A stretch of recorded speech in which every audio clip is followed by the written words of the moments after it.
दुनिया में सबसे बड़ा बादशाह है वक्त। वक्त का कहना है कि मैं कल फिर आऊंगा या नहीं आऊंगा मुझे खुद नहीं पता है। मैं तुझे हंसाऊंगा या तुझे रुलाऊंगा मुझे खुद नहीं पता है। जीना है तो इस पल को जी ले, क्योंकि मैं किसी भी हाल में इस पल को अगले पल तक रोक नहीं पाऊंगा। तो दोस्तों, समय की कीमत करना बहुत ही जरूरी है, और समय पर जिसने कीमत समझ के मेहनत कर ली है उसकी जिंदगी बहुत ही अच्छी बन जाती है, हसीन बन जाती है।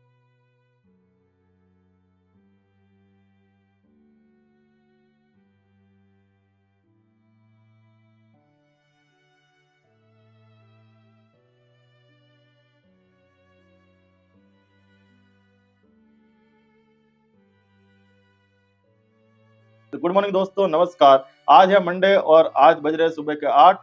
और मंडे मोटिवेशनल स्टोरी में आज मेरे साथ देख रहे हैं एक नया पॉडकास्ट वीडियो। तो दोस्तों, आज हमारे साथ मौजूद है कोल इंडिया में नर्सिंग ऑफिसर। तो आज नमस्कार उनके सर। साथ रूबरू होंगे। तो चलिए सर, नमस्कार आपका। नमस्कार जीपी सर। तो आप आज इस पॉडकास्ट वीडियो में आने के लिए आपका बहुत बहुत धन्यवाद कि आपने थैंक इतना यू सर। कीमती समय निकाल कर हमको समय दिया। जी सर, तो धन्यवाद। सर, मैं चाहूंगा कि आप इस पॉडकास्ट पर सबसे पहले अपना बेसिक इंट्रोडक्शन दर्शकों को दीजिए, ताकि पता चल सके कि आप कहाँ हैं और कहाँ पोस्टिंग है आपकी। सबसे पहले तो नमस्कार सीपी सर, कि सबसे पहले मैं बहुत ही खुश हूँ कि आपने मुझे चुना इस चीज़ के लिए, तो आपका बहुत-बहुत धन्यवाद। और सबसे पहले मैं बता दूँ कि मेरा नाम है रूपेश पारा सर, और मैं अपने करौली राजस्थान से बिलॉन्ग करता हूँ। अच्छा, जी सर। तो अभी कहाँ है पोस्टिंग आपकी? अभी सर मैं जो मध्य प्रदेश है, मध्य प्रदेश के अंदर एक सिंगरौली जिला आता है सर, उसके अंदर जयंत है, वहाँ पर मैं पोस्टेड हूँ सर 2019 से। अच्छा, जी सर। तो जैसे कि सर आपने बताया अभी आपकी पोस्टिंग यहाँ मध्य प्रदेश सिंगरौली जी। में है। तो सर, यहाँ तक पहुँचने के लिए आपको बचपन में किन परिस्थितियों से गुजरना पड़ा, उसके बारे में थोड़ा कुछ बताइए हमको। जी, जी, सर ज़रूर। मैं बताना चाहूँगा कि सर हम लोग राजस्थान से रहते हैं, तो हम सब लोग 80 से 90% नहीं, पूरे 100% ही सारे लोग सर, आप, हम या हमारे जितने भी दोस्त आए हैं, जिनमें से कुछ के माता-पिता होते हैं, वो ही सरकारी अध्यापक या हाँ, फिर सही है। किसी अन्य संस्था में रहते हैं सर। बाकी हम तो किसान के पुत्र हैं, और किसानी खेती होती है, और उसी के आधार पर घरवालों को, परिस्थितियों को देखते हुए कि हमको कुछ बनना है या किसी मोटिवेशन को लेते हुए उसी से सर मेहनत की। बाकी हमारा फार्मर और यही फार्मिंग वाला मेहनत यही है सर। आपका यह मेडिकल फील्ड या नर्सिंग फील्ड चुनने के पीछे कोई विशेष मोटिवेशन या प्रेरणा रही है आपको? कैसे या आपके माइंड में आया कि मुझे इस फील्ड में जाना चाहिए? जी सर। इसमें ऐसा रहा था कि सर 10th कर ली, 12th कर ली, उसके बाद में ऐसे सर कुछ पता नहीं था सीबीजी कि मुझे इंजीनियरिंग में भी जाना है, हाँ, क्या है कि बायोलॉजी में गाइडेंस नहीं रहता था पहले? गाइडेंस नहीं रहता था सर। तो मेनली ये था कि बायोलॉजी लेने का मेनली ये था कि किसी हाँ, चीज़ को, हम लोग मैथमेटिक्स में तो इतना ज़्यादा इंटेलिजेंट थे हाँ, नहीं, तो बायोलॉजी इसलिए है कि उस चीज़ को हम रट सकते हैं, सही है। रट्टाफिकेशन हमारा बहुत अच्छा था, हाँ, तो हमने इस बेस पर तो ली बायोलॉजी। और बायोलॉजी ली, उसके बाद हमारे एक मामा जी के बेटे हैं, वो भी नर्सिंग अच्छा, से बिलॉन्ग करते हैं, हाँ, तो तो वो थोड़ा बहुत नर्सिंग कर गाइडेंस रहे थे। मिल गया होगा उनसे। तो उनको देख के हम भी नहीं जानते थे उसके बारे में, तो हमने हाँ, सोचा हम भी नर्सिंग कर लेते हैं। सही है। तो इस हिसाब से उनको देख के हमने नर्सिंग को लगा, फिर उन्होंने यही बोला कि इसकी नौकरी बहुत अच्छे से लग जाएगी, इसकी पकड़ अच्छी है, ये तो इस वजह से सर हमने नर्सिंग फील्ड चुना सर। अच्छा, तो आपने नर्सिंग में क्या कोर्स किया? डिप्लोमा है, डिग्री है, और कहाँ से किया आपने? सर मैंने बीएससी नर्सिंग किया हुआ है सर, जो अच्छा, कि एक डिग्री है, अच्छा, और जो मैंने राजस्थान यूनिवर्सिटी हेल्थ साइंस से की है। और बात करें, मैंने जयपुर भगवान महावीर कैंसर हॉस्पिटल, आपने नाम सुना होगा, हुँ, उससे किया है सर। अच्छा। जी सर। अभी जो आप जहाँ पे जॉब कर रहे हैं, अभी जिस जगह पे पोस्टेड है, तो आपकी ये जॉब किस टाइप की है? मतलब स्टेट गवर्नमेंट है, सेमी गवर्नमेंट है, या किस कैटेगरी में आती है? सर ये जॉब है सेंट्रल गवर्नमेंट के अंदर सर, पीएसयू के अंदर है ये, पब्लिक अच्छा, सेक्टर में। हाँ sir, central government of India के अंतर्गत आती है। अच्छा, इसमें जो भी भारत सरकार नरेंद्र मोदी जी के द्वारा जो भी सारे प्रोग्राम अच्छा, है कोल सारे, इंडिया। जी सर, हुँ, उसी के अंतर्गत है।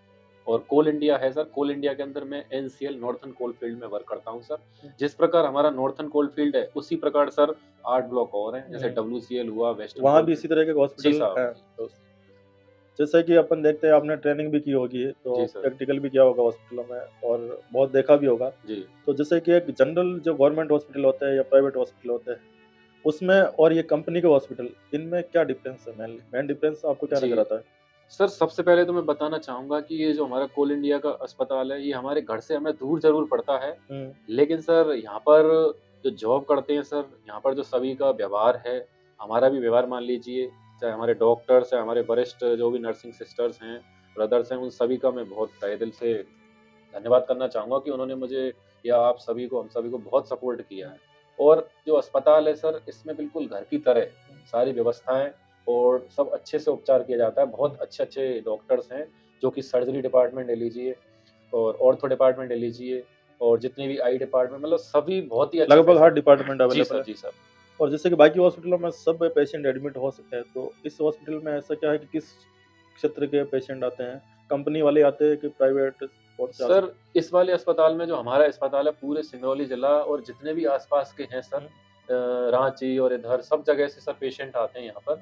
मतलब हालाँकि बनारस से पहले तक का आते हैं सर, इतने पेशेंट हैं। हाँ, तो तो ये एक कंपनी के पेशेंटों के अलावा भी दूसरे मरीज भी एडमिट जी हो सर, सकते जी हैं, सर। कहने का मतलब 70 है। से 80% नहीं सर, 90% नॉन एंटाइटल पेशेंट ही आते हैं। जी सर। अच्छा, चलिए बहुत अच्छी लगा ये बात सुन के। और जैसा कि आपको ही पता है और सभी जानते हैं जी। कि जैसे नर्स का नाम आता है तो सबसे पहले लोगों के ज़हन में ये आता है कि फीमेल स्टाफ, है ना? मेल नर्स का बहुत ही कम है और गवर्नमेंट ने भी कर दिया 80-20 का रेशियो। तो क्या मतलब नर्सों मेल नर्सेज के लिए ये फील्ड एक स्ट्रगल पूर्ण है, चुनौतीपूर्ण है? क्या उनको जी। इससे क्या मतलब नुकसान है, क्या फ़ायदा है? इस बारे में कुछ बताइए। जी सर, बहुत ही अच्छा क्वेश्चन है। ये सर जो नर्सेज़ जो मेल हैं सर, उनके लिए एक बहुत बड़ी चुनौती बन गई है सर। सही है। इसका कई सारे ट्विटर ट्रेंड्स पर, कई हुँ, सारे फ़ेसबुक, जितनी भी जो अच्छे-अच्छे संस्थान हैं, कोचिंग है सर, कॉलेज हैं, उनके द्वारा बहुत ज़्यादा ट्वीट भी किया जा रहा है। हुँ, लेकिन सर ये बहुत ही सरासर गलत है। जो भी हमारे भाई मेल कैंडिडेट हैं सर, हुँ। इन्होंने बेचारे लोगों ने नर्सिंग किया हुआ है सर, आज उनकी जॉब नहीं लग पा रही है। लेकिन सर मेडिकल फ़ील्ड है, जिसमें डॉक्टर्स भी सर उनका कोई रेशियो फ़िक्स नहीं है, जिस प्रकार डॉक्टर में मेल, फीमेल दोनों हो सकते हैं। तो सर नर्सेज में नर्सिंग भी हो ऑफ़िसर सकती है, में बिल्कुल। क्यों नहीं सर? हाँ, इसमें कुल मिला गवर्नमेंट के द्वारा जी सर। भेदभाव चल रहा है। बल्कि नर्सेज़ जो मेल होते हैं ना सर, वो तो इतना ज़्यादा डेडिकेट रहते हैं वर्क के प्रति, कोई भी काम हो, हर चीज़ को तुरंत मैनेज कर सकते हैं। वो सब मेनली आपने देखा होगा 80 से 90% सिस्टर्स का पूरा योगदान है, मैं पूर्ण रूप से सहमत हूँ, लेकिन सर ये रेशियो गलत है सर। हुँ। जिसके अंदर कॉन्फिडेंस है, तो क्वालिटीज़ हैं, तो स्किल्स हैं। सीधा-सीधा मतलब इसमें ये लॉजिक है कि अगर मेल नर्सेज को जॉब करना है तो उसके लिए बहुत ज़्यादा स्ट्रगल बहुत चुनौतीपूर्ण है सर। है ना? ये बिल्कुल सर मेरा माननीय नरेंद्र मोदी जी से जितने भी चैनल या जिसके द्वारा है कि ये ज़रूर से ज़रूर हटना नर्सेज़ जो चाहिए, सबको बराबर मौका बराबर मिले। मौका मिलना चाहिए सर। क्या जैसे कि आप कोल इंडिया में कर रहे हैं जॉब, जी, तो जी। आपको क्या लगता है कोल इंडिया में नर्सेज का आने वाला फ्यूचर सेफ है कि या कुछ प्राइवेटाइजेशन की तरफ जा सकता है या क्या मानते हो आप? जी सर, बहुत ही अच्छा क्वेश्चन है और इसमें मैं बताना चाहूँगा सीपी सर, इसमें जो हम लोग यहाँ वैकेंसी से अपॉइंट हुए हैं, हमारे से पहले जितने भी बैच थे हुँ, या जो सिस्टर थीं, वो सेवानिवृत्त हो रही हैं, होंगे भी और हम भी होंगे। तो सर कोयला का तो तमाम सीमा है, उसका कोई वो नहीं है कि आज खत्म हो जाएगा। ये तो 150-200 साल इसका सर कोई वो नहीं है, अपरंपार है। दूसरी बात रही सर, यहाँ पर व्यवस्था हमारी बहुत ही अच्छी है, जिसमें कि अस्पताल के हुँ, पास में ये जस्ट कैंपस है, कैंपस हुँ, बहुत ही अच्छा है जिसमें सिक्योरिटीज़ हैं सर हुँ, और क्वार्टर्स बहुत बढ़िया हैं और इसलिए ड्यूटी में भी कोई दिक्कत नहीं रहती है और हुँ। अभी सर एक परमानेंट वैकेंसी भी आने वाली है सर। हाँ, कुल मिला के अभी तक में नर्सेज का फ्यूचर कोल इंडिया में सेफ है। सेफ है सर और मेरा तो यही है कि हमारे जितने भी साथी हैं जो मुझे सुन पा रहे हैं मेरी आवाज़, उनसे यही अनुरोध करूँगा कि अभी जो वैकेंसी आएगी उसमें ज़्यादा से ज़्यादा संख्या में आकर यहीं पर आएँ, बहुत ही अच्छा स्कोप है, अच्छा। फील्ड है। जी सर। एक सर जैसे कि अपन एक एग्जांपल से समझते हैं कि जैसे कोई बस होती है, जी। बस में ड्राइवर होता है, लेकिन ड्राइवर अकेला नहीं कोऑपरेट कर पाता, उसके लिए कंडक्टर भी होना ज़रूरी है बस चलाने के लिए। जी, जी। उसी तरीके से हॉस्पिटल में अगर डॉक्टर कोई ट्रीटमेंट लिख के जा रहा है, तो उस पेशेंट को केयर करने के लिए बिना नर्सेज के वो पेशेंट ठीक ही नहीं हो सकता। क्योंकि डॉक्टर सर देख के चले जाते हैं, उसके बाद केयर नर्सेज को ही करनी पड़ती है और बिना नर्सेज केयर के कोई भी पेशेंट ठीक नहीं हो पाता है। तो पेशेंट की केयर करने में नर्सेज का आप कितना रोल मानते हैं, कितना योगदान मानते हैं? सर, मैं एक अच्छे डॉक्टर की पहचान बताना चाहूँगा, अगर मैं एक अच्छे डॉक्टर से मैं इस चीज़ में बात करूँगा, हुँ, तो सर वो अपना पूरा 80 से 90% पूर्ण रूप से योगदान सर नर्सेज़ को देंगे। हुँ, क्योंकि सॉरी, नर्सेज़ सर पेशेंट से आने से पहले हुँ, और पेशेंट के डिस्चार्ज तक सर पूरा रोल हुँ, नर्सेज़ का ही रहता है। हुँ, उसका सर 4 से 5 दिन रह जाता है, तो नर्सेज़ उसको पूर्ण रूप से समझने लग जाती हुँ, हैं, उसकी बेसिक चीज़ों को हुँ, क्या है, इनको दवाई देनी है, क्या है, सर इतना लगाव हो जाता है। लास्ट में जो मरीज़ होता है सर, खुशी से झूम उठता है कि सिस्टर हुँ, थैंक यू, अरे थैंक यू आपने हमारा वो मिठाई भी खिलाते हैं हुँ। सर इतना तो हाँ, मतलब बिना हॉस्पिटल बिना नर्सेज नर्सेज़ केयर के पेशेंट ठीक नहीं हो नहीं सकता हो है सकते सर। और दोनों का बैलेंस बना के ही जी, पेशेंट केयर की जा सकती है अच्छी तरीके से कॉम्बिनेशन बना के ये, जी। है ना? तो बहुत ही अच्छी बात है और जैसा कि आप खुद एक मेल नर्स है और आपने ट्रेनिंग भी कर चुकी है, तो आप क्या मानते हैं कि एक अच्छे गुड नर्स में क्या-क्या क्वालिटी होनी चाहिए जी कि सर, बहुत ही अपने अच्छा। प्रोफेशन के हिसाब से? सर सबसे पहले तो मैं बताना चाहूँगा अगर इस प्रोफ़ेशन को कोई भी चूज़ कर रहा है या करना चाहता है तो सबसे पहले डेडिकेशन। अगर आपके अंदर डेडिकेशन है, तो आप सब कुछ कर सकते हो। आपके अंदर डेडिकेशन ही नहीं है, तो आप किसी भी चीज़ में वर्क नहीं करेंगे तो पेशेंट क्या नहीं करेंगे। आपको लगेगा नहीं ये पेशेंट अनहाइजेनिक है, गंदा है, मैं कैसे नहीं, उस समय हमको पेशेंट की जान बचाना है, चाहे वो सीपीआर ले लीजिए, चाहे डीफैब ले लीजिए, चाहे फिर कोई भी एबीजी या जॉब के एक्सआरटी। साथ-साथ सेवा का पैसा भी है, सेवा भाव ज़रूरी है। सेवा भाव भी ज़रूरी है सर, तभी हम लोग इस फ़ील्ड में आगे बढ़ सकते हैं। हुँ। और कोल इंडिया में तो सर यहाँ पर तो एक बहुत ही अच्छा है। आप अगर अच्छे हैं, अच्छे गुणवत्ता वाले अगर कोई भी डिपार्टमेंट से है, तो सर इसमें एक वेलफेयर का एग्ज़ाम भी होता है सर। अच्छा, तो उस एग्ज़ाम के थ्रू सर आप अन्य किसी फ़ील्ड में भी जा सकते हैं। तो अच्छा। आप नॉन एग्जीक्यूटिव टू एग्जीक्यूटिव ऊँची आप पोस्ट पे भी जाने उच्च के पोस्ट चांस अगर आप में काबिलियत है तो जा काबिलियत है, सकते जा हैं। सकते हैं सर। बिल्कुल, ये अच्छी जानकारी दी आपने। जी सर। और अब जो भी अभी एक हेल्थ सेक्टर ऐसा सेक्टर है जिसमें हर समय, हर देश को, हर समाज को ज़रूरत रहती है। और हेल्थ सेक्टर में एनी टाइम नर्सेज़, डॉक्टर्स की भर्ती एनी टाइम रहती है, आती रहती है, ठीक है? जी, वो जी। ज़रूरी भी है। जी।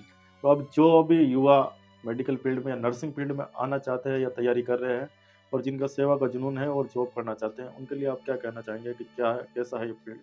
ये फ़ील्ड बहुत ही अच्छा है। सर इस फ़ील्ड में सैलरी इतनी अच्छी है सर, मुझे सर किसी भी फ़ील्ड में इतनी अच्छी सैलरी लगी अच्छा, नहीं सर। सर नर्सिंग डिपार्टमेंट जो लगता है नाम से कि नर्स है यार, हाँ, हमको सर एक्चुअली नर्सिंग ऑफिसर कहा जाता है। अभी मैं सर प्रेज़ेंट में सीनियर नर्सिंग ऑफिसर के हाँ, पद पर सही है। कार्यरत हूँ। तो सर इसमें नाम तो है ही सीनियर नर्सिंग हुँ, ऑफिसर, दूसरा सर इसमें पैसा भी है पैसा भी, सैलरी और भी है। लोग और मरीजों की दुआएँ भी हैं। और सर मैं तो ये कहना चाहूँगा बहुत ही अच्छा फ़ील्ड है, इसको ज़रूर चुनें और इससे आप बहुत आगे जाओगे और जीवन में दुआ ही दुआ है सर मिलेंगी। मेरा मानना यही है। तो सर आज के पॉडकास्ट में हमने आपकी एक स्ट्रगल की कहानी सुनी, जी सर। नर्सेज के बारे में भी सुना हमने, जिससे कि दर्शकों को पता चला कि what is a nursing, nursing क्या है, नर्सिंग केयर क्या होती है। तो आज के इस पॉडकास्ट वीडियो में आने के लिए आपका बहुत-बहुत धन्यवाद। धन्यवाद। और दोस्तों मैं कहना चाहूँगा लास्ट में कि कर दिखाओ कुछ ऐसा है कि दुनिया करना चाहे आपके जैसा। दोस्तों लाइफ में बिना मेहनत के कुछ नहीं होगा, अगर आप कंटिन्यूटी बनाए रखेंगे, मेहनत करोगे तो आप भी किसी दिन उस मुकाम पे पहुँच जाओगे जहाँ पर लोग आपको याद करेंगे। तो दोस्तों आज के पॉडकास्ट वीडियो में इतना ही। अगर आप हमारे चैनल पर पहली बार विज़िट कर रहे हैं तो मेरे यूट्यूब चैनल सीपी बेरवा 92 को ज़रूर फ़ॉलो करें, ताकि हर मंडे हम आपके लिए एक नई लाइफ़ चेंजिंग स्टोरी लाते रहें। तब तक के लिए नमस्कार, धन्यवाद। धन्यवाद। बहुत-बहुत धन्यवाद सर।